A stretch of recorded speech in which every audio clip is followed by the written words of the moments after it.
She almost lost her beautiful marriage because of her friend. What truly happened? Come with me, let's find out together. Hey guys, today we bring you another banger that will keep you at the edge of your seat. But before we dive in, I'm sure you need something to cool down. So why don't you grab a drink or a snack as you sit down to watch this amazing masterpiece? And of course, don't forget to subscribe for more captivating movies from us.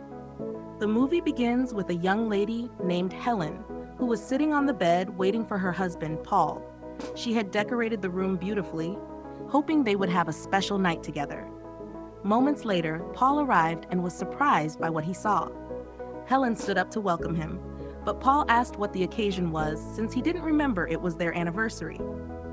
Helen reminded him, and soon they both had a lovely time together. The following morning, Paul was in the living room when Helen and their son came downstairs.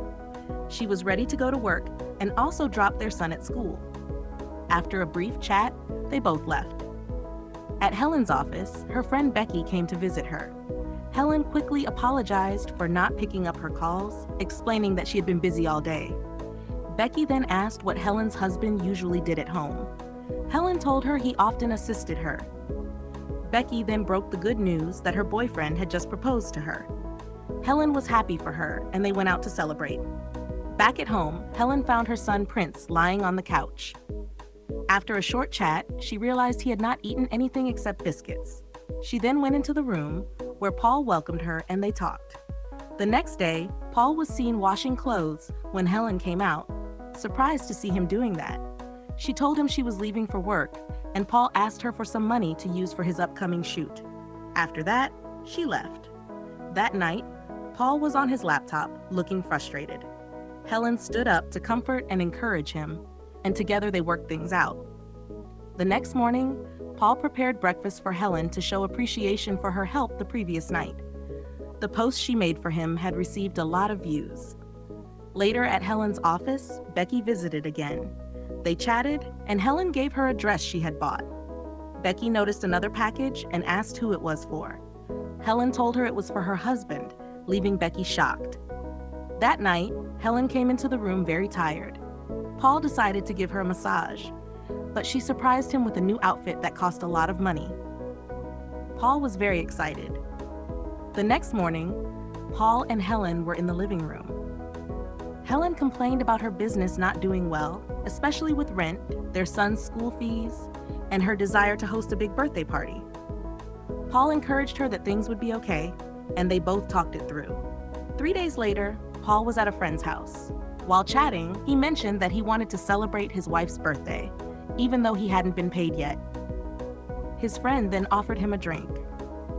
That same night, Helen was sitting by the mirror when a message came into her husband's phone. She checked it and was shocked by what she saw. But what exactly did Helen see on Paul's phone that left her completely speechless?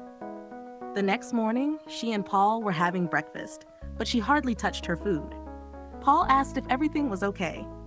Helen then asked him if he would ever lie or cheat on her. Paul was surprised by the question and assured her he would never do such a thing. Later that day, Becky visited Helen at home. Helen told her about the message she saw and the 4 million naira she discovered on Paul's phone. Becky immediately convinced her that Paul had been receiving money all along, but made her spend hers while he kept his own. Becky encouraged her to frustrate him so he would start paying the bills. That evening, Helen came home and met Paul watching TV. He welcomed her with a warm smile, but Helen didn't respond as usual. She asked if he had prepared anything, and when Paul was surprised by the question, she got upset and refused to cook. Back in the room, Paul tried to talk to her, but she ignored him. The following morning, Helen came downstairs and told Paul they would now share responsibilities 50-50. If not, she wouldn't contribute anything. Paul tried to explain, but she didn't care. The next day, Helen was in the office, telling Becky what she had done to Paul. That night, Paul tried to get close to Helen, but she refused and went outside. The next day, Helen was helping her son with homework when Paul asked why there was no food in the kitchen. Later, while lying on the couch, Paul asked her about her car. She told him there was no fuel. Paul asked her to lend him some money to add to what he had for fuel, but she refused. Paul left, disappointed. 2 days later, Paul tried to watch TV, but it wasn't working. When he asked Helen about it, she got upset, and they argued. The next day, Helen and Prince were having lunch when Paul stormed in angrily, showing her takeaway food and asking if that was how she intended to run the house. She ignored him. That same day, Paul rushed downstairs, wrapped in a towel and covered in soap, asking why there was no water. Again, Helen got upset, and they argued. The next day, Helen was with Becky again, complaining about her husband. Becky told her not to stop frustrating him. That evening, Paul went to the living room to talk to Helen, but she brushed him off, saying everything was fine, and went back to sleep. The day after, Helen prepared to go to work. She called out Paul's name, giving him instructions to take care of the house and do the cleaning. Paul was not okay with that, but she made it clear that since she would be going out to work, she thought they should switch roles. Paul was very disappointed. That afternoon, Paul went to pick up Prince from school. On getting home, Paul bought Gary for Prince to drink. Moments later, when Helen arrived, she found out it was Gary Paul gave their son. She became paranoid about it. 2 days later, Paul was with his colleague as he bitterly complained about his wife. His colleague encouraged him. Meanwhile, Helen was in her office with her friend, who told her she saw Paul with a lady. But Helen clearly explained it was his colleague. She ignored the rest of the talk and focused on her work. That evening, Helen got home and met Paul helping Prince with his assignment. She gave him the food she bought for him, and after that, he went upstairs. Moments later, Prince came downstairs with the remaining food, thinking his father was still hungry. Paul told him not to worry and advised him always to ask for permission before doing anything. He then asked him to go to his room. The next day, Becky was at Helen's house. Helen had already discussed with her friend, and Becky, as always, made her see reasons to doubt her husband. That same night, Helen was scrolling through Paul's phone when Paul saw her and quickly grabbed it from her. He was already tired of her attitude. That act made Helen think he was cheating on her. The following evening, Paul invited Becky for a conversation about Helen. Becky denied having any idea about what her friend was doing. Like, seriously, wait a minute, what kind of friend does this? Anyways, guys, what do you think about this?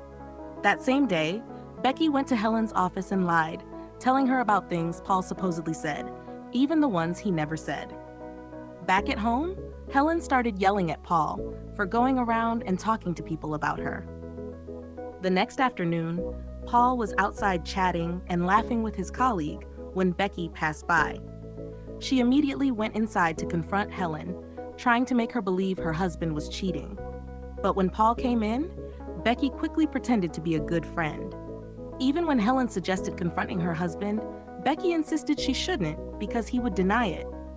A day later, Paul hurried downstairs to attend a meeting, but Helen stopped him, making sure he cleaned the kitchen and also took Prince to school. Paul explained that he had an important meeting, but she ignored him. Hours later, Paul was at his colleague's house, looking moody because he was late for the meeting. His colleague comforted him. Paul later went back home, still devastated, and fell asleep on the couch. Meanwhile, Helen was at the office working when her phone rang. It was the landlady. Helen quickly apologized for delaying the rent, but to her surprise, the woman told her Paul had just paid it. She was shocked that her husband could pay $2.7 million. Guys, she was in total disbelief. Moments later, Helen arrived home and stared at Paul as he sat reading. She realized she had misjudged her husband all along. They chatted, but Paul felt disappointed in her, stood up, and went upstairs. The next day, Paul was at his colleague's house, upset about his wife. However, his colleague reminded him that he was also at fault for keeping things from her. She advised him to go back home and settle things with his wife. That same day, Becky was in her office when her friend walked in. But Becky wasn't happy.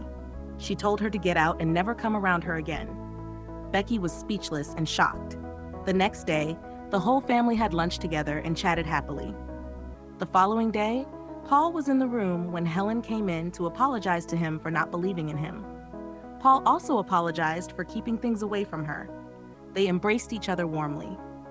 Just then, A message came on Paul's phone. It was from the company that had earlier fired him. They had decided to take him back, and he also secured a big deal with them. Paul and Helen were so excited as they hugged each other tightly. The moral lesson of this movie is never allow friends or outsiders to control your marriage.